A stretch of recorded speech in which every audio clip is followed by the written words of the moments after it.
প্রায় ১.৫ মাসের ফুটবল উৎসব শেষে পর্দা নামল বিশ্বকাপের ২৩তম আসরের।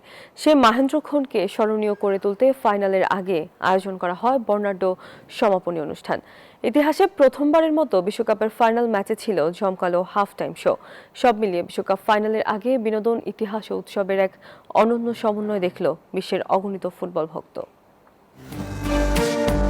বিশ্বকাপের ফাইনাল শুধু ৯০ মিনিটের ফুটবল যুদ্ধ নয়, বিশ্বের সবচেয়ে বড় ক্রীড়া মঞ্চের এক বিশাল আয়োজন। নিউ জার্সি স্টেডিয়ামে ফাইনাল ঘিরে ছিল নতুনত্বের ছোঁয়া।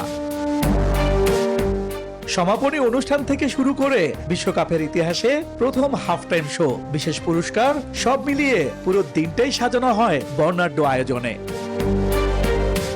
নিউ জার্সি স্টেডিয়ামে সঙ্গীত, সংস্কৃতি এবং ফুটবলের সমন্বয়ে সাজানো হয় সমাপনী অনুষ্ঠানটি, যেখানে ১৬টি ভেন্যুতে অনুষ্ঠিত আসরের স্মরণীয় মুহূর্তগুলো তুলে ধরা হয়। ফাইনাল শুরুর আগে প্রথমেই মঞ্চ মাতান জনপ্রিয় মার্কিন YouTuber streamer আইশু speed.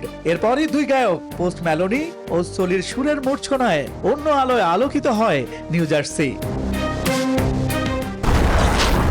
হিউস্টনে rocking tasty, সীমানা ছাড়াও নিজেকে হারাও। ম্যাচ শুরুর ১৫ মিনিট আগে যুক্তরাষ্ট্রের জাতীয় সঙ্গীত পরিবেশন করেন অস্কার জয়ী গায়িকা জেনিফার হাডসন।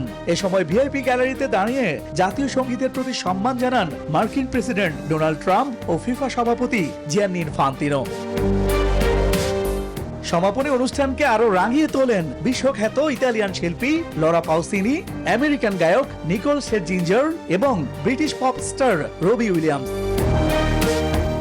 এই তিন সিঙ্গার পারফর্ম করার পর মাঠে আসে বিশ্বকাপ ট্রফি, আর সোনালী ট্রফি উঁচিয়ে ধরেন দুই দেশের প্রথম বিশ্বকাপ জয়ের নায়ক আর্জেন্টিনার মারিও ক্যাম্পেস ও স্পেনের আন্দ্রেস ইনিয়েস্তা। এছাড়া হলিউড সুপারস্টার টম ক্রুজের উপস্থিতি ছিল ফাইনালের বাড়তি আকর্ষণ। বিশ্বকাপের ৯৬ বছরের ইতিহাসে এবারই প্রথম ফাইনালে ছিল সুপার বোলের আদলে হাফ টাইম শো। ১১ মিনিটের মূল পরিবেশনায় অংশ নেন ম্যাডোনা, শাকিরা, জাস্টিন বিবার এবং দক্ষিণ কোরিয়ার জনপ্রিয় ব্যান্ড বিটিএস। পুরো আয়োজনের তত্ত্বাবধানে ছিলেন কোল্ডপ্লে ব্যান্ডের প্রধান গায়ক ক্রিস মার্টিন। শেষে ব্রাজিলিয়ান সাবেক দুই তারকা রোনালদো ও রোনালদিনহোর উপস্থিতি ২৩তম আসরের সমাপনী অনুষ্ঠানকে নিয়ে যায় অন্য মাত্রায়। ইশতিয়াক দীপু, নিউজ 24।